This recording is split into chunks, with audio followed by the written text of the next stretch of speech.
well, I'll get to that in a second. So people use coffee for different reasons and in different ways. And tell me if this routine is familiar to you. When you're going to, if you're not blogging full time, if you're going to a day job and you're on your way to the train or you're getting into your car, you pull through a drive-through, you get a styrofoam cup of something hot. You try not to spill it on yourself. You try to obey the little warning on the cup. That's all well and good, and that's fine. That's not what this company is about at all. Nespresso looks at coffee from a more, and granted, actually, there are Italians that do their espresso shots that way, but they still don't. They don't take it. They stand in an espresso bar, and they have a moment. They have an experience with the product. I don't even like to call it a product. I don't call wine a product, and I think they're on the same level. You'll notice that in an espresso boutique, you can't get a coffee to go. People often come in and ask for one. I guess you could buy a porcelain cup and walk out with it, but that isn't really what it's about.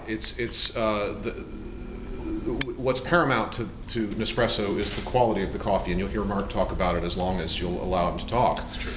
And I find it very interesting. So this is not a styrofoam cup, paper cup kind of an experience. It's supposed to be more appreciated, and so the temperature level has to be correct.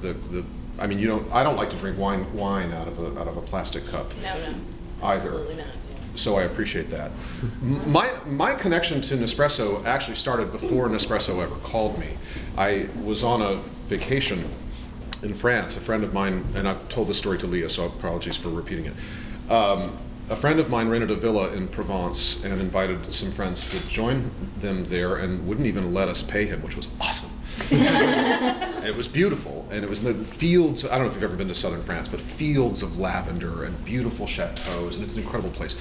And the villa was awesome, and we walked into the kitchen, and there was an espresso machine there, and I hadn't used one before, and I didn't quite know what to make of it. And then they had a whole selection of the capsules and the different Grand Cru varietals to choose from. The second I started using it, I realized, well, first of all, the quality is fantastic. And again, I'm pretty snobby about my coffee. But just from a practical point of view, when you have 10 or 15 people in a house who want coffee the minute they wake up, if you have a drip machine, it's a huge source of conflict. Either someone empties the pot and doesn't make another one. If they bother to make another one, they make it badly. They make it too weak, usually, or they make it too strong occasionally. Most of the time, they don't make it at all.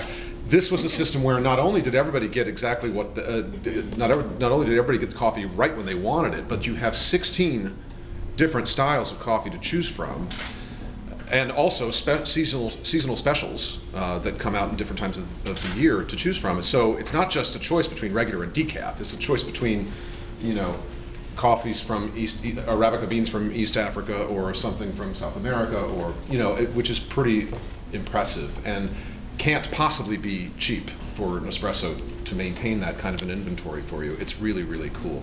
That menu-driven idea was awfully fun for us.